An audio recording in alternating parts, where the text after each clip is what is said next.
حضور فقیہ ملت مفتی محمد جلال الدین احمد امجدی علیہ رحمہ کی پیاری آواز ہے، جن کی لکھی ہوئی کئی کتابیں نورانی تعلیم، انوار شریعت، انوار الحدیث وغیرہ مدارس اسلامیہ میں پڑھائی جاتی ہیں۔ بد مذہبوں کا رد تو ان کی کتابوں میں آپ پڑھ چکے ہیں، آج ان کی آواز مبارک بھی سن لیجئے۔ میں تقریر نہیں کرنی ہے، مجھے حدیث شریف میں ہے، چند باتیں آپ کے سامنے پیش کروں۔ حدیث شریف میں ہے کہ 77 امتی 73 فرقۃ کلھم فی النار الا واحدہ، میری امت ہم قریب 73 فرقوں میں بٹ جائے گی، اس میں سے ایک ہی گروہ جنتی ہوگا اور باقی سب جہنمی ہوں گے۔ کان کھول کر سن لیجئے، وہ لوگ خاص طور پر کان کھول کر سن لیں جو یہ کہتے ہیں کرے یہ مولوی لوگوں کا جھگڑا ہے۔ یہ مولوی لوگوں کا جھگڑا نہیں ہے، یہ حضور کا ارشاد ہے، اور حضور نے جو فرمایا ہے وہ ہو کر رہے گا۔ درخت اپنی جگہ سے چل سکتا ہے، پہاڑ اپنی جگہ سے ہل سکتا ہے، بہتا ہوا کھانا رک سکتا ہے، مگر میرے پیارے مصطفیٰ کا فرمان نہیں چل سکتا ہے۔ جو انہوں نے فرمایا ہے وہ ہو کر رہے گا کہ ان کی امت 73 فرقے میں بٹے گی، اس میں سے ایک ہی گروہ جنتی ہوگا، باقی سب جہنمی ہوں گے۔ جو لوگ یہ کہتے رہے یہ سب جھگڑے کی باتیں ہیں، اس میں پڑھنے کیا ضرورت ہے، نماز روزہ کرو بس، یہ خیال ان کا غلط ہے۔ نماز روزہ تو قادیانی بھی کرتا ہے، دیوبندی بھی کرتا ہے، غیر مقلد بھی کرتا ہے، مودودی بھی کرتا ہے، اور ہم اہل سنت و جماعت بھی بحمدہی کالا کرتے ہیں۔ تو صرف نماز روزہ کی سے جو ہے حق پر ہونے کا ثبوت نہیں، نماز روزہ جو ہے کسی کا یہ اس کے حق پر ہونے کا ثبوت نہیں۔ قادیانی نماز روزہ کرتے ہیں، کلمہ پڑھتے ہیں، مگر اس کے باوجود دیوبندیوں نے ان کو مرتد قرار دیا ہے کہ ان کے پیچھے نماز پڑھنا جائز نہیں۔ فتاوی دارالعلوم دیوبند اٹھا کر دیکھ لیجئے، آپ کے پاس نہ ہو تو ہمارے دارالعلوم جدیہ میں آ کر دیکھ لیجئے آپ، کہ وہ کلمہ پڑھنے والے ہیں، وہ نماز پڑھنے والے ہیں قادیانی، زکوٰۃ دینے والے ہیں قادیانی، روزہ رکھنے والے ہیں قادیانی، مگر ضروریات دین میں سے ایک بات کا انکار کر دیا تو دیوبند والوں نے ان کو کافر و مرتد قرار دیا۔ اور مرتضی حسن دربھنگی نے کتاب لکھی اشد العذاب علی مسیلمۃ الپنجاب، اشد العذاب علی مسیلمۃ الپنجاب، یعنی پنجاب کے مسیلمہ پر سخت عذاب۔ تو پنجاب کا مسیلمہ کون؟ وہی غلام احمد قادیانی۔ تو اس کتاب پر دیوبند کے تمام مولوی جو اس زمانے میں زندہ تھے سب کے دستخط، سہارنپور کے تمام مولویوں کے دستخط ہے، وہ کتاب دیکھی جا سکتی ہے میرے پاس موجود۔ اور بھوپال کے تمام وہابی دیوبندی مولویوں نے، بنارس کے تمام وہابی دیوبندیوں نے اس بات پر دستخط کیا ہے کہ غلام احمد قادیانی کافر و مرتد۔ اب رہا یہ سوال کہ ہم غلام احمد قادیانی کو کیا کہتے ہیں، تو ہم کو تو لوگ کہتے ہیں کہ صاحب یہ سنی لوگ، بریلوی لوگ جو ہیں لوگوں کو کافر بناتے ہیں، لیکن یہ خیال غلط ہے، ہم کسی کو کافر بناتے نہیں، کسی مسلمان کو ہم کافر بناتے نہیں ہیں، بلکہ جو کافر ہوتا ہے اس کا کافر ہونا صرف بتاتے ہیں، بناتے نہیں، بتانے کا صرف کام کرتے ہیں۔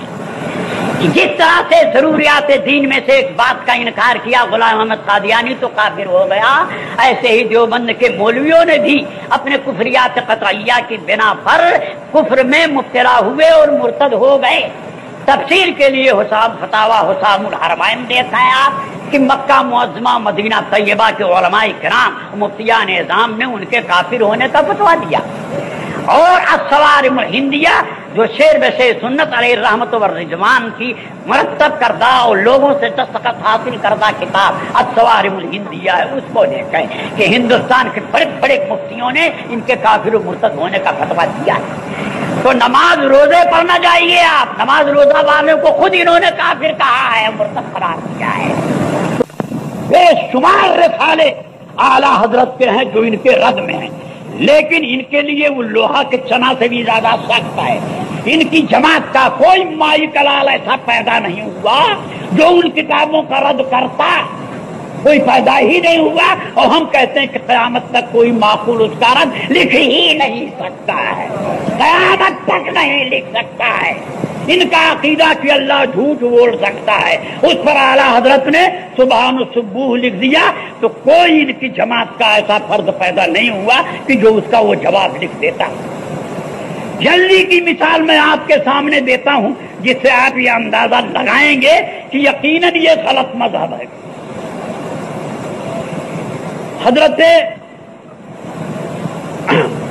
استاد العلماء حافظ ملت شاہ عبدالعزیز صاحب قبلہ رحمۃ اللہ تعالی علیہ نے ایک کتاب لکھی، اس کا نام ہے المصباح الجدید، چھوٹی سی کتاب جس میں دیوبندیوں کے عقیدے لکھے۔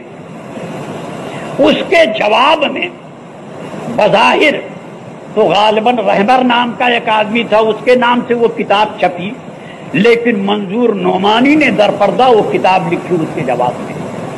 اس کا نام رکھا مقام الحدیث، ادھر تھا تو المصباح الجدید نیا چراغ، المصباح الجدید نیا چراغ، نئے چراغ کے جواب میں ادھر سے مقام الحدیث یعنی لوہے کا ہتھوڑا پیش کیا۔ مقام الحدیث مانے لوہے کا ہتھوڑا۔ اب اس کے جواب میں جو پھر حافظ ملت قبلہ نے لکھا اپنے شاگرد مولانا مفتی محبوب صاحب کے نام سے، اس کا نام رکھا العذاب الشدید۔ تو آج تک کوئی مائی کا لال اس جماعت میں پیدا نہیں ہوا جو العذاب الشدید کا جواب دیتا۔ یہ قرض ان پر، ان کے آباء و اجداد پر پڑا ہوا ہے، قرض باقی ہے جس کو وہ ادا نہیں کر سکتے آج تک۔ اگر ان کا مذہب حق ہے تو ان سے کہیے کہ تم العذاب الشدید کا جواب دو۔ کیا وجہ ہے کہ المصباح الجدید انہوں نے لکھی، تم نے مقام الحدید لکھی، پھر اس کے جواب میں العذاب الشدید، تو اس کا جواب تم کیوں نہیں دے سکے؟ چاروں سانہ کیوں چت ہو گئے؟ آج پیسے کے بلبوتے پر اپنا مذہب پھیلانا چاہتے ہو، لیکن جو لوگ کی حق کے پہچاننے والے ہیں ان کو تم کبھی گمراہ نہیں کرتے۔ میں کہتا ہوں العذاب الشدید کا جواب ان پر اور ان کے پرکھوں پر قرضہ باقی ہے۔ ہمت ہو تو اس کا جواب یہ دے دیں، اور یہ جواب نہیں دے سکے، یہی اس بات کا کھلا ہوا ثبوت ہے کہ یہ غلط ہے۔ دوسری بات سنیں آپ، اس کے بعد کی بات کہ حضرت علامہ ارشد القادری صاحب قبلہ نے زلزلہ لکھا، اور وہ تمام باتیں اس کتاب میں انہوں نے پیش کر دی کہ جن کو یہ لوگ بزرگان دین کے ساتھ کرنے کو، یا بزرگان دین کے ساتھ جو سنی پیش آتے ہیں، اس بنیاد پر ان کو مشرک و کافر قرار دیا کہ یہ مسلمان ہی نہیں رہیں گے، شرک و کفر میں مبتلا ہو گئے۔ حالانکہ وہی ساری باتیں ان کی کتابوں میں بھی موجود ہیں، اور وہی ساری باتیں ان کے بھی عقیدے ہیں، لیکن سنیوں کے ساتھ اس طرح وہ پیش آتے۔ بہرحال علامہ ارشد القادری صاحب نے زلزلہ کتاب لکھی، اور اس کے جواب میں یہاں سے لے کر برطانیہ تک 4 کتابیں لکھی گئیں۔ ظاہر میں تو چھوٹے چھوٹے مولوی سامنے آئے، اس میں سے تو ایک اتنا چھوٹا مولوی تھا کہ جس کے نام کے ساتھ لفظ حضرت لکھا گیا کہ حضرت مولانا فلاں صاحب۔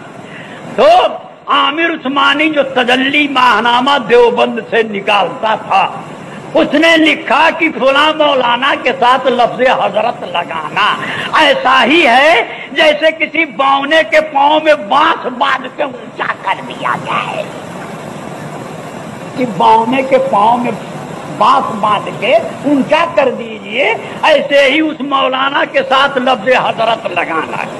غرضے کی بڑے بڑے لوگ اندر تھے موجود، مگر ظاہر میں چھوٹے چھوٹے لوگ آئے، لیکن اس کے بعد یعنی یہاں سے لے کے برطانیہ تک 4 کتابیں لکھی گئی زلزلہ کے خلاف۔ مگر اس کے بعد علامہ ارشد قادری صاحب قبلہ دامت برکاتہم القدسیہ نے جو ان چاروں کتابوں کا رد لکھا تو بالکل ان کو زیر و زبر کر دیا ان کو، یعنی اس کتاب کا نام رکھا زیر و زبر، اور آج تک اس قوم میں کوئی مائی کلال نہیں پیدا ہوا جو زیر و زبر کا جواب لکھتا۔